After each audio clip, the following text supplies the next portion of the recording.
Minding My Business, the CEO story with Ramesh Menon and Hrishi K. Hello, with fears of a new virus variant and the joy of a new Indian cricket coach coming to the fore, life sure is throwing up the good and the bad.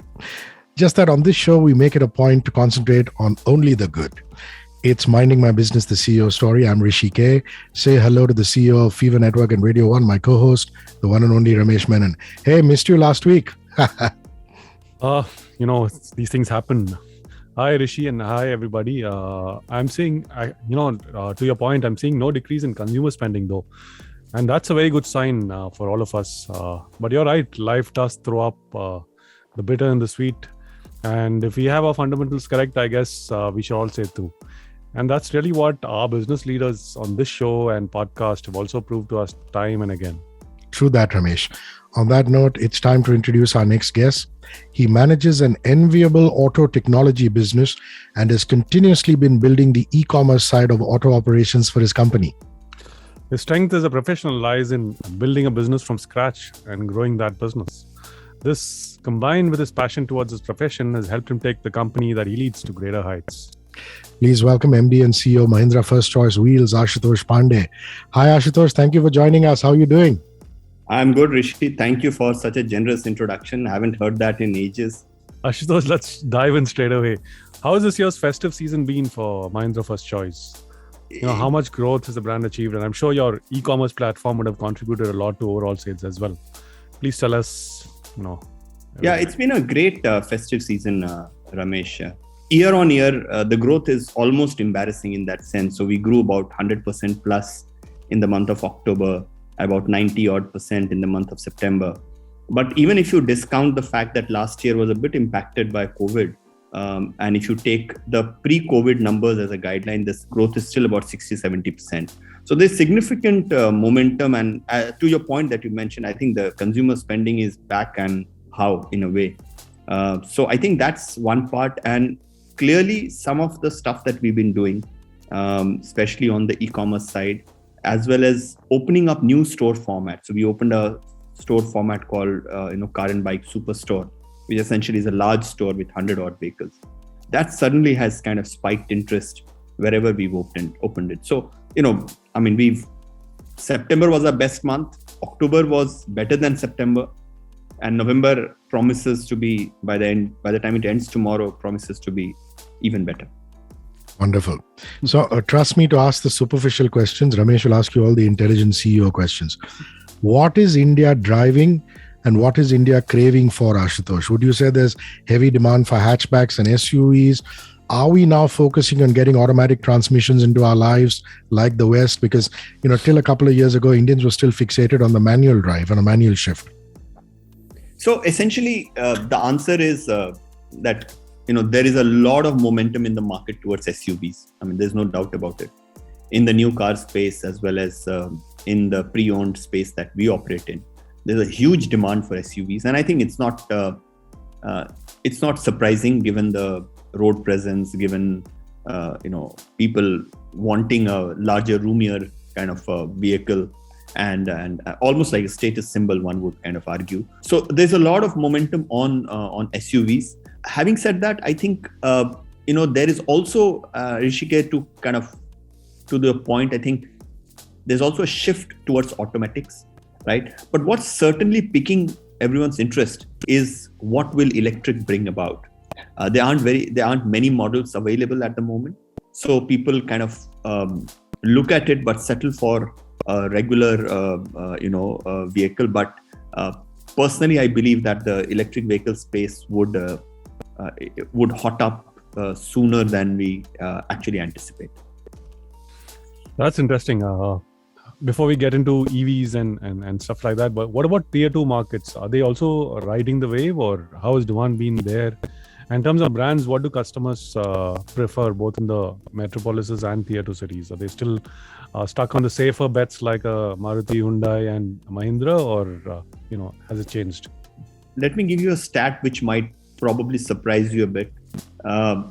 We've seen that the demand in tier 2 cities and beyond for the category that I operate in, say pre-owned vehicles, is actually 3 times the demand that we see in the top cities.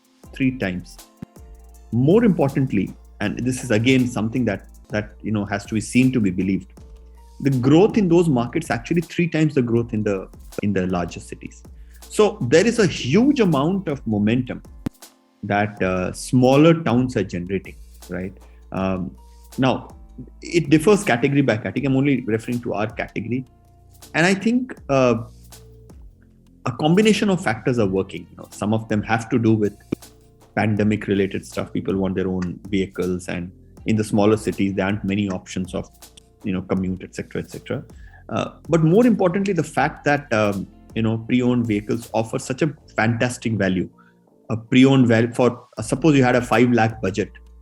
All you would buy in a new car is, say, a Wagon-R if you're lucky, or one of these, right? In the used car, you can actually buy a Swift, or you can even buy a Honda City if you're lucky, depending on which day, what place, etc. So I think this, one thing which is heartening for us is that our category is moved during COVID, has moved out from being a compromise to now being at least one of an option. May not be the first choice still, but at least an option. So I think the growth is all around secular, but I think if I was to put a finger on it, the growth actually is coming from the smaller towns. Interesting. Ashutosh, it was heavily in the news that all OEMs had been forced to slash production because of the ongoing semiconductor shortage. So the shortage of new cars, is that a big factor behind the rise of used car sales this year? It's not a big factor, but it's not like, I wouldn't dismiss it. I think the fact that there is waiting, a period, long waiting queues for cars means that some people who want cars urgently have it. Having said that, Hrishi K, a car is a lifestyle product, right? It's a little bit like houses, right? So suppose you want to buy a house, right? Just because in your favorite locality a house isn't available or you don't like the options that are available, there are chances that between a choice of buying it in another locality or waiting for another couple of months, you might as well wait for a couple of months, right?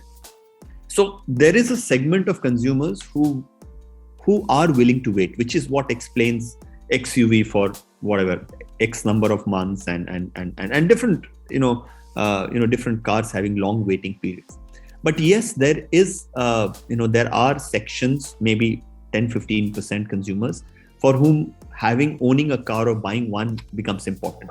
They are the ones who are on the fence and with a little bit of nudge would move over to immediate purchase. So I would say yes, it is impacted, but it's not like as if that's the reason for this growth. You mentioned some of your new store formats like the car and bike superstore and so on. Let's talk about the retail part of Mahindra First Choice and your network of stores. Just give us a download on what is your retail story. So essentially, we have roughly about 1,100 plus points of sale and purchase of vehicles across the country. Of these, about 450 odd are stores which carry our name, Mahindra First Choice and Car and Bike. These are the two brands we operate in. Through these formats, we sell roughly about 4,500 vehicles in a month. But we buy far more, so there's a lot more that we kind of buy it. The kind of formats that we run, one, of course, I explained that Superstore is a large store, but there are regular stores which are, you can kind of walk in and kind of see the thing on offer. The interesting thing is that if suppose there are 10 vehicles on offer in a store and you don't like any of them, actually you can browse carandbike.com and get access to, the inventory across it. But most interesting format, Ramesh, for us is in smaller towns where what we encourage entrepreneurs to do, take up stores, build business from scratch. Many of them are not first timers into business, and we help them with a huge plethora of services around it.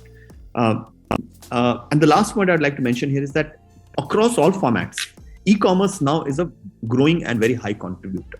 So if you go to carandbike.com today, you will see about 5,000 listings. You can go and check out a vehicle. You can actually reserve it online, right, by paying a nominal amount. And once you reserve it online, that vehicle gets reserved for you for 48 hours. And, someone will contact you, test drive, blah, blah, blah.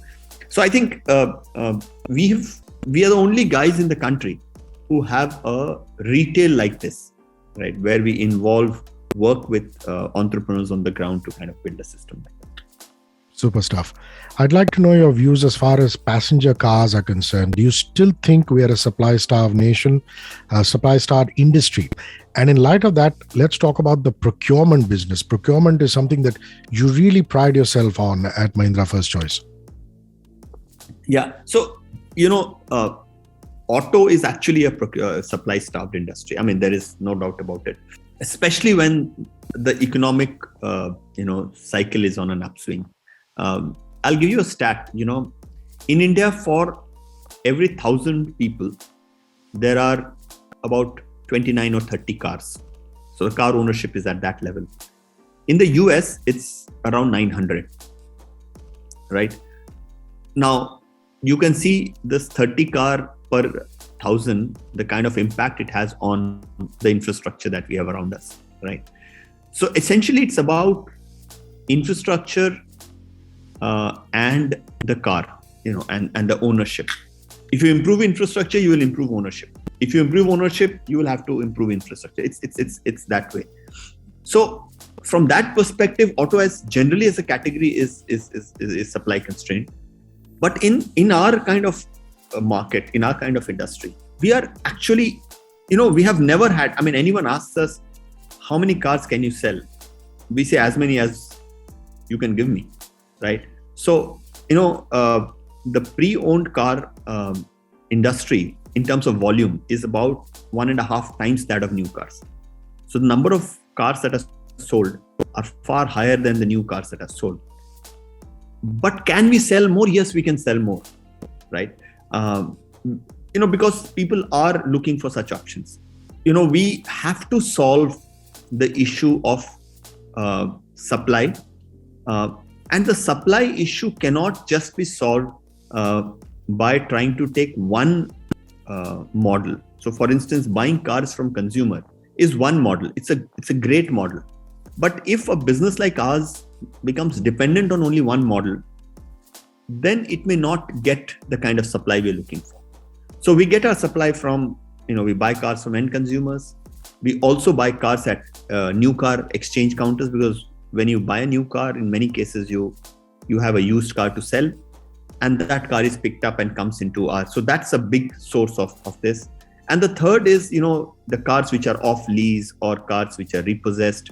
That is a big source of how the used cars are made available. The point that I'm trying to make is, we believe we are very hardcore believers in procuring through multiple channels rather than being focused on one channel. That's interesting. I didn't know that. Just going to your last point about the enterprise business. Basically, it's fascinating how you briefly spoke about reprocessing vehicles and sort of valuing them and reselling it. I'm sure our listeners would like to know the details of that. Yeah. So, sometimes, what you see is what you believe in a way.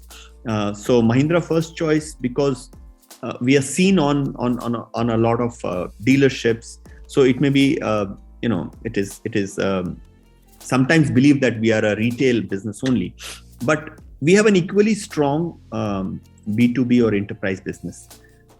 In that business, what we typically do is we work with banks, leasing companies, OEMs, financial institutions. And what we do is, if they have a repossessed vehicle to kind of purchase a repossessed vehicle, we kind of take charge of that vehicle.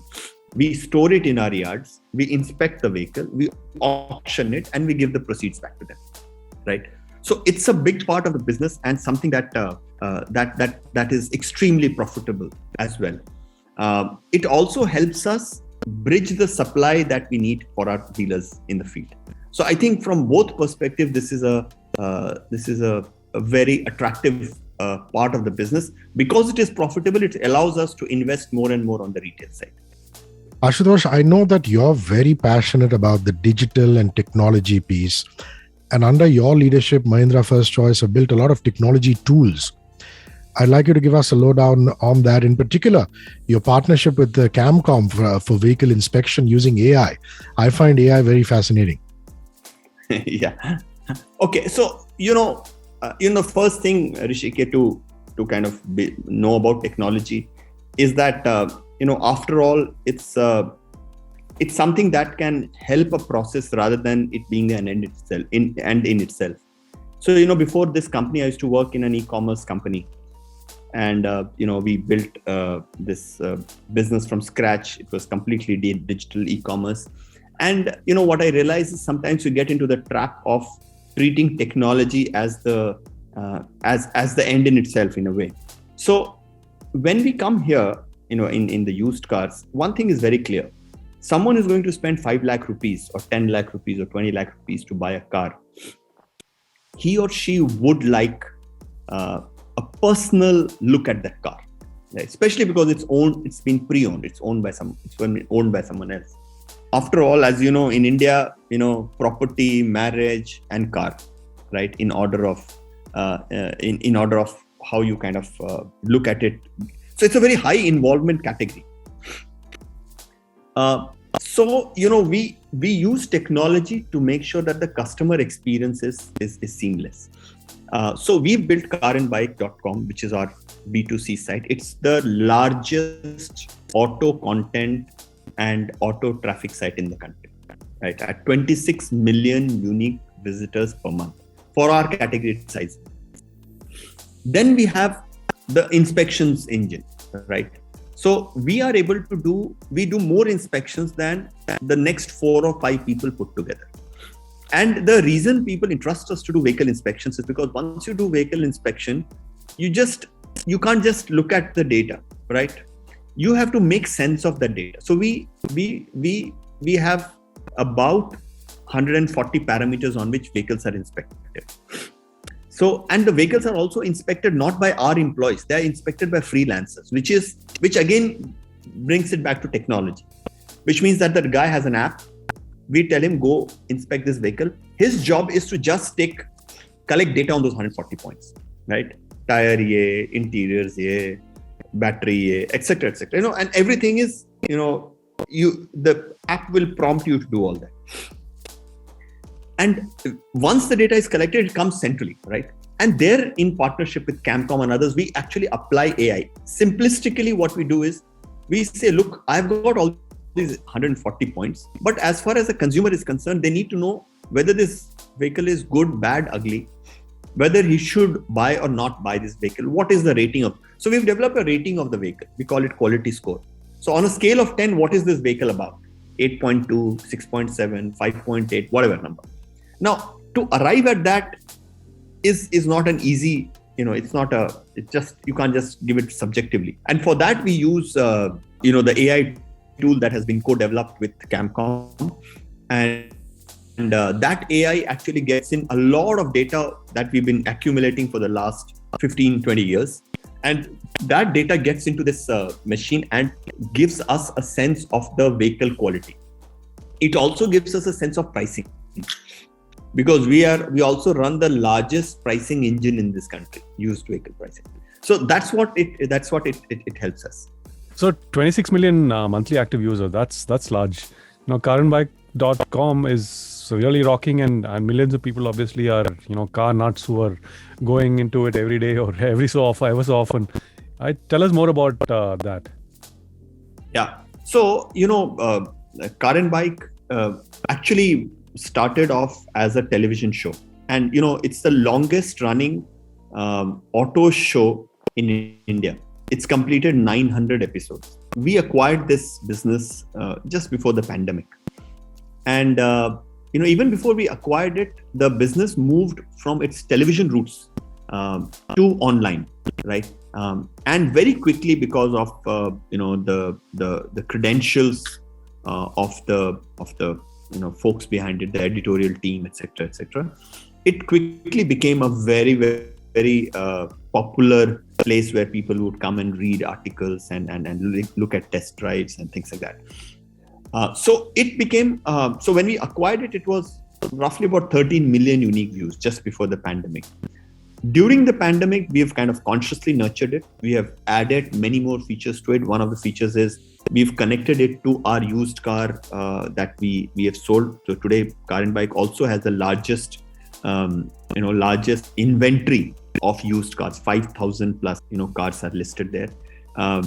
It also has become the biggest e-commerce site for auto because this e-commerce capability is offered across 250 odd cities, and it continues to grow in its core business as well, as in core kind of segment as well, which is the new cars. So from more a very content driven, it's become a content and commerce platform, equally indexed on new cars, new bikes, used cars, used bikes, and so on and so forth. We also have a very thriving social media presence, etc. But the way we look at Car and Bike is that we think that it is the linchpin of the new consumer journey that is emerging in this category, which essentially means that consumers are discovering cars online first, used or new, but they want fulfillment offline because they want to see the car, touch and feel, test drive, you name it what you may. And I think Car and Bike, with its content past and what we have done with it in the last 18 months, actually is poised for the next, the next coming wave, and ideally poised because it's got good brand name, it's got good credentials, now backed by Mahindra, plus it's its own equity for a long time. I believe you invested a lot in data science labs.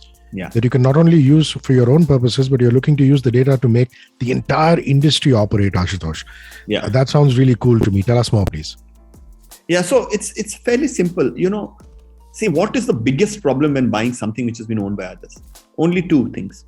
One is it of the right quality, or can you give a quality to it, right? The second is what price? Am I getting the right price, or am I being kind of fleeced, right? Now, both these cannot be solved by purely human intervention. It requires data to solve it. Because data gives, because of the sheer quantum of data, it gives a bit of objectivity to what, to what is done. And more importantly, it removes personal biases. So, we've been, like I mentioned, we are the largest vehicle inspection providers in the country, which means that for every vehicle, we collect some 140, 150 points of data. Now you multiply it by 2 million inspections that we do every year, right? You get that quantum of data. And then you multiply it by 15 years that we've been doing this service, right? Likewise, we sell, about 20,000 vehicles in a month, right? If you take 20,000 vehicles in a month, I get every month that amount of value of transactions. To buy those 20,000 vehicles, there are bids, about 200,000 bids, right? So all that information, it's beyond the capability of a human being to process it in that form. So what we do is we've done our data science lab to focus on two core problems. And there's a third that's coming, but let's two core problems. The first problem is, can we determine the condition of this vehicle with some objectivity? Which is what I mentioned slightly earlier about quality score.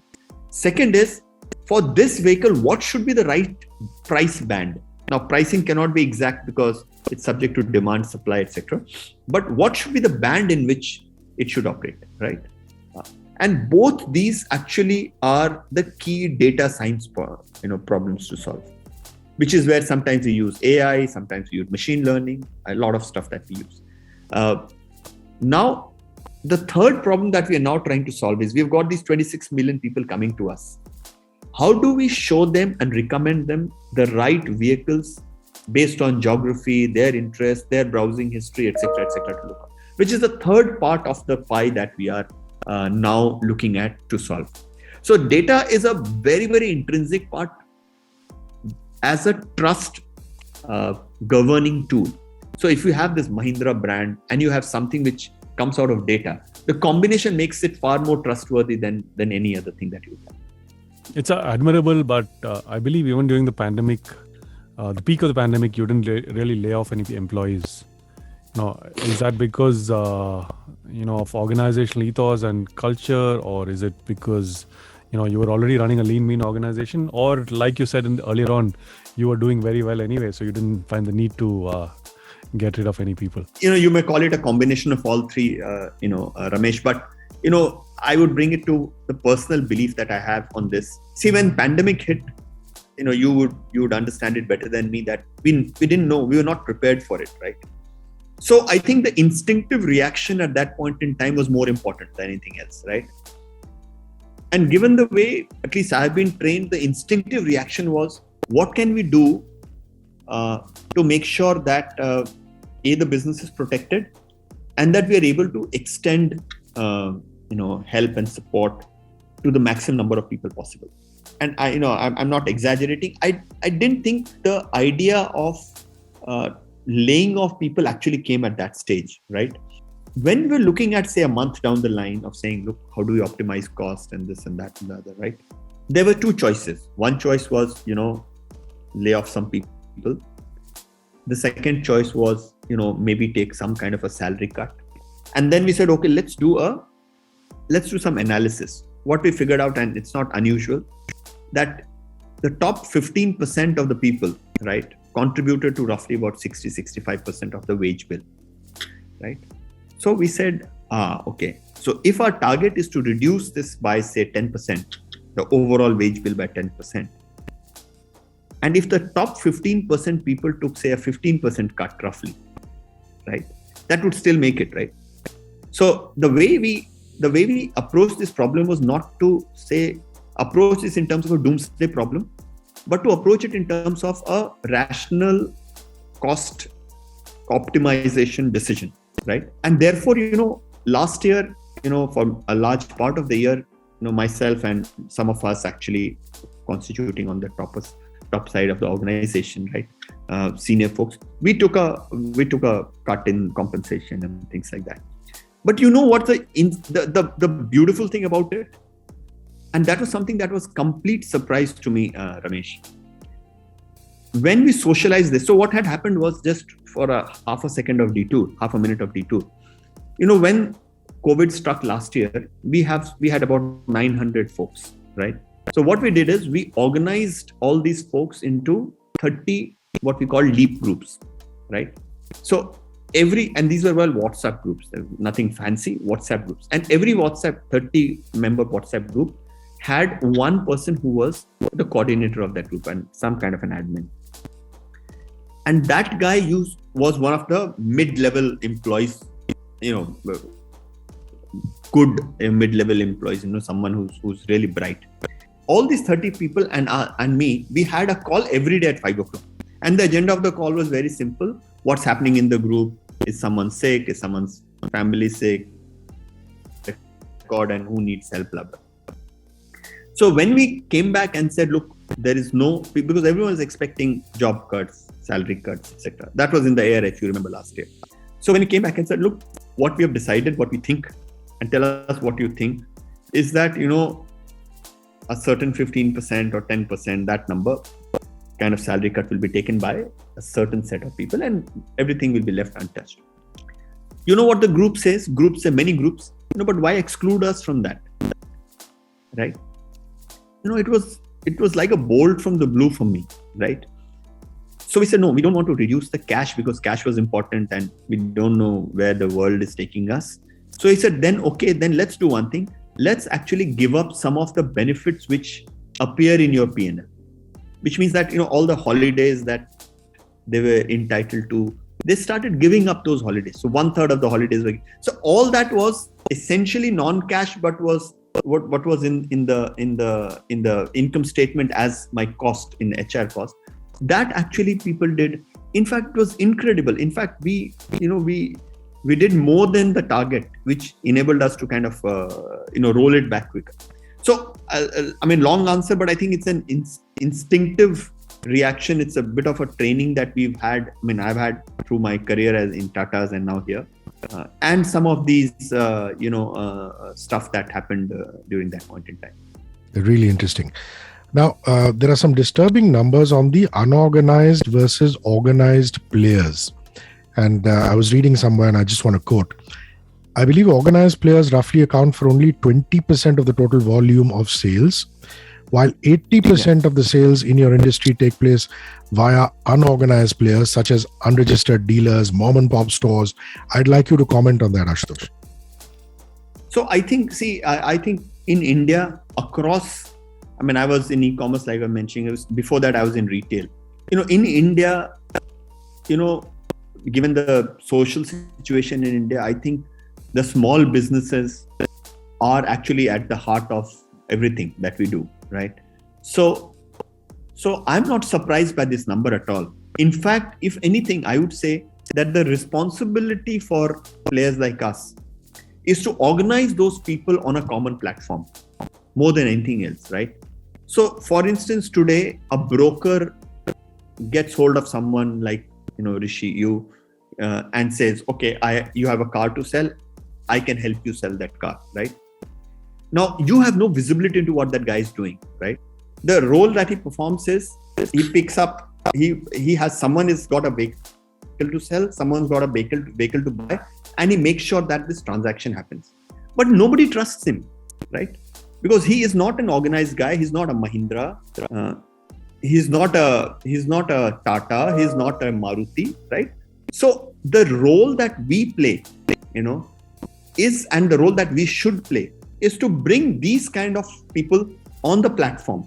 So assume this, how this could happen is, suppose there is a broker who has a vehicle to sell. He gets that vehicle inspected by us, right? Then because it is inspected by someone who's credible, it can kind of sit on the platform. Then there's some customer is interested. And when the customer is interested, this guy works with both the potential buyer and the potential seller to make the match happen, and also performs roles such as paper transfer and things like that. Then he starts adding a tangible value for which he would be trusted, right? I think that is the reality in our kind of industry, and that's the reality in most other industries that I know. In fact, for the longest times, people have said doomsday is scenario for small retailers. The small retailers are as strong as ever, right? Despite the pandemic and this, that, and the other. And therefore, I think in our industry as well, the role of aggregating different players in the ecosystem on a platform is probably the most important role to play. I think there's been a lot of conversation on these new age startups that are there, and in this category as well, there are a lot of heavily funded startups such as Cars24, Room, and now most recently Ola Cars, etc. Is this something you welcome? You think it's going to add to the industry? What's your view on this? I think more the merrier. In fact, like I mentioned, just do the math. If 20% of the industry is organized, in say about 3 years' time, this whole industry will sell roughly about 8 to 9 million cars, right? And I'm only talking about cars. There are CVs, etc., two-wheelers on top of it. But let's restrict it to cars for simplicity's sake. 9 million cars, 20% of the industry organized, right, today. Today is roughly about 4 million cars. So 20% is 800,000 cars are today sold through the organized channel, right? In 4-5 years' time, right, 9 million cars and 40% of the industry, 3.6 million cars will be sold. Even if I wanted to do all 3.6 million cars, Ramesh, I can't do it, right? And I think unless we have 4 or 5 players of significant volume, it is very difficult for, folks like yourself, Hrishi K, and others to even trust this space, right? So I don't think it's a winner-take-all space. In fact, across the world, if you look at US, there are at least 25, 30 big players, and there are many small ones. If you look at Europe, likewise, right? There are some, 15, 16 big players, and then there are many small ones. So I think there is, given the size that India's market is going to be huge, as many people as possible, I think is welcome. And the good part is that they bring more and more different business models to it. Someone does only online, someone does only offline, someone matches online and offline, someone does enterprise. So you do a lot of stuff, and therefore you make this category more, salient in the minds of consumers. Fab. What are the learnings from your previous assignments, Ashutosh? In particular, Tata Cliq, Landmark, you were CEO, COO respectively, that obviously proved handy and you put to best use during the launch of Mahindra First Choice. See, I think the most important learning for me, and I think I will kind of stay with that, and that will never leave me, is the fact that the consumer journey is now online and offline across categories. You pick up books, which I used to do many years back, to fashion, to electronics, to luxury, and now to cars. Every category after category we have seen people say, but this category will not go online because, who wants to kind of buy a book online? Then who can buy a shoe online? Shoe sizes are different. How can my shirt fit me? How can I buy a panel for 65 inches television online before I've seen it? And so on and so forth. And likewise, the same thing about car. Every category has gone online. But every category goes online in different ways. Some category the customer journey starts online, but fulfillment happens offline. In some cases, the entire thing happens online. In some cases, like media consumption, everything is online. Content origination and consumption is online. So I think the first learning that I have is that, the consumer journey across categories is online, offline. The second, Hrishi K, learning for me is that I think sometimes we exaggerate the role of leadership in making anything significant happen, right? One can say, I was part of the founding team of Tata Cliq and this, that, and the other. But the fact is, I couldn't have made Tata Cliq myself, right? And Tata Cliq itself went through a lot of pivots. Likewise, Mahindra First Choice has gone through lots of pivots. And although I'm there to talk to you, that doesn't mean I'm responsible for it. So I think the second part is that behind successful organizations or durable organizations, I think there is the toil and sweat of a large number of people, which actually has to be acknowledged. And if one is consciously in that business of, kind of building organizations, talent is probably priority number 1, priority number 2, and priority number 3. So that's the second kind of learning that I have. The third learning that I have is that I think nothing in this world, will be done without technology, right? Again, because it's online, offline, the journey is more complicated than it was when people walked into a store, right? Or when people can order everything online. So I think technology as the basis of everything that one does, I think is a very, very important, lesson for leaders to internalize. I can tell you, many people say this, but they just don't believe it. And you have to have, real experience of the contrary, like mine. Real setbacks to kind of come to terms with this, with this simple fact. So, Ashutosh, to get to the lifestyle questions of this interview, you did engineering from BITS and MBA from FMS Delhi. Both are great hubs of music and live concerts and what have you.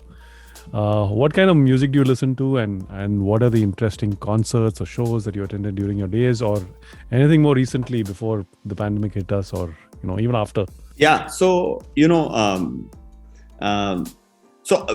my college days, I used to be a big fan of Indian Ocean, right? Wow. That kind of music actually used to appeal to me. I mean, we hosted some of them, once or twice. And I really love that brand of, a little bit of on the folk, modern, that kind of space. Then I, over the last, say, 15 odd years, I've developed a fascination for Sufi, right? And that took me in a different, in a different direction. And I actually love everything about it. And then, as you can imagine, it was more on the, and I've then moved to ghazal and things like that, right? The other pieces, I was, when I was a child, I used to just, in the background, my father was a big, old Hindi songs. And I used to say, it's such a terrible, kind of brand of music. But I swear, I mean, today I love the 40s and the 50s. I don't know why. Maybe I'm getting older, so maybe that's one of the reasons. So I really love, I mean, any type of music. I mean, any brand of music I really like. But to me, I think I really like on the folk side, and on the Sufi is my personal favorite, and then of course the old Hindi songs that I love. Wow, you're the second CEO who's chosen Indian Ocean, and I went to college with the drummer Amit Kilam, so I have to tell him that he scored more brownie points on the show. A business leader you have admired, and why you admire him or her? So I'll take two names if that's okay, right? The guy I really admire, and not because I sit here, is Anand Mahindra, right? I think, he's a guy who's got this perfect balance in a way, right? You see him and he's not, you don't see him worked up anytime, right? You don't see him not having time for you. And I'm not talking about me as a person, but for anyone. And you see him he can cut to the chase and pick the right points, about it. So I think he's someone of like a role model one would kind of like to emulate. I know, given that I'm in this space. But the other business leader I genuinely admire is Satya Nadella, right? And I admire him because I see a lot of, someone that I can relate to at even a personal level, bringing up a special child, lifelong with Microsoft, right? Completely turning around a company, a humility to kind of accept that some things have happened, some things have not happened, a lot of focus on talent, and quite unassuming as a personality, right? He's not the guy like a Jobs who would set the stage on fire, or a Elon Musk who would set the stage on fire. But he's built the most. It's more than Apple. It's now the most valuable company on the earth. And not so long back, that company was almost being written off. So these are the two business leaders I admire. One, because I've seen him work. I mean, he was my chairman, Anand. So I've seen him work close, up and close, and someone that I've kind of read about. A book that has made an impact on you. Okay. I'm a big book lover. In fact, the reason I moved to Landmark, which was a bookstore, was because I love music. I didn't know I love books and music, and therefore I didn't know what was in store. I mean, I realized it was quite a hard job at that. But the book that I really like and I read, so there's one fiction and one non-fiction I'd like to mention.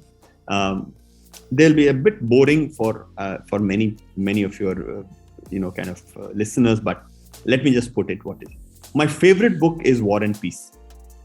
I read that Tolstoy. Wow. Tolstoy. I read that book once every 2 years because I really, really love. I'm anyways into historical fiction. I love historical fiction, but I think that's completely another level. And the more important reason for me is that the more I read that, the more I discover new things. And that's to my mind one of the best written books.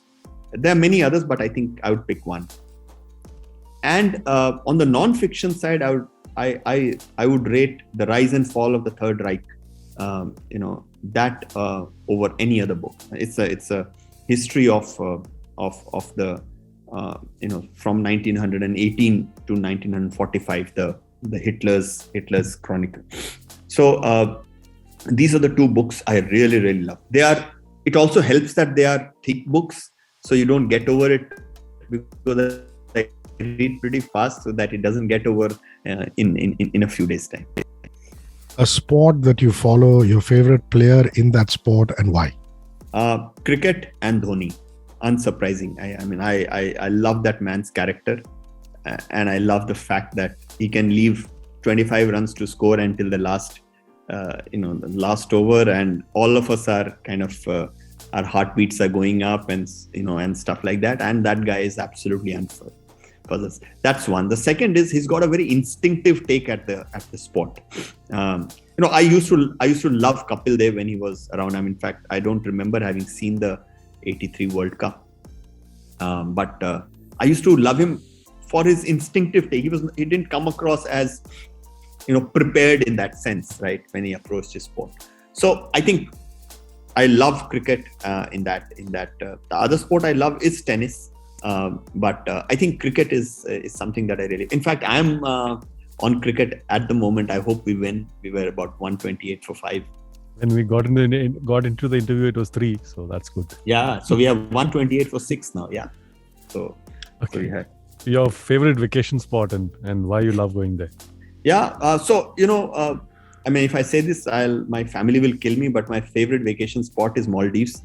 I used to go there on work, if I'm honest. So many years back, I used to work with the Taj, right?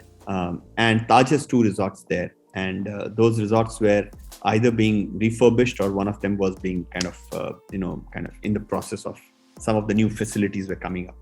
So I used to spend a lot of time there. It was a lovely place. It can get boring after a few days, but it's an endless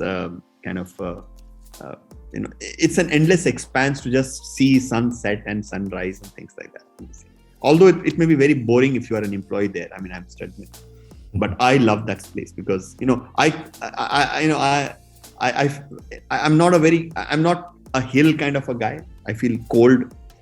So I love beach sites, and of the beach sites, I think Maldives, and again on work, Fiji, the 2 places I've really enjoyed. Ashutosh, I really love it that Mahindra First Choice is one company that has been able to break new business frontiers and tap into the untapped potential of the automobile industry through constant innovation. I also like the fact that you're tech-driven and you sort of bring it all seamlessly together. You have this amazing ability to identify unknowns and overlooked business opportunities and go after it. And I'm sure that's really helped Mahindra First Choice elevate itself, and I'm sure you'll see greater times ahead. Yeah, thanks really so much for being on the show. Thank you so much, Hrishi K. Thanks, Ramesh, for having me. Thank you, Ashutosh. With that, it's time to wrap up this week's proceedings. Thanks for tuning in, guys. Make sure you keep listening to some great radio and podcasts. Build that habit. And come back next week for another amazing episode. Yes, minding my business, the CEO story shall be back with another captain of the industry who's been a path breaker. Remember, you can catch us on 94.3 Radio 1 on FM radio and on HT Smartcast in podcast form over all major streaming platforms. This is a Radio 1 production. So till next week, it's bye from me, Hrishi K. And me, Ramesh Menon. Thanks for watching. If you like this video, then subscribe to our channel and press the bell icon so you don't miss out on more content.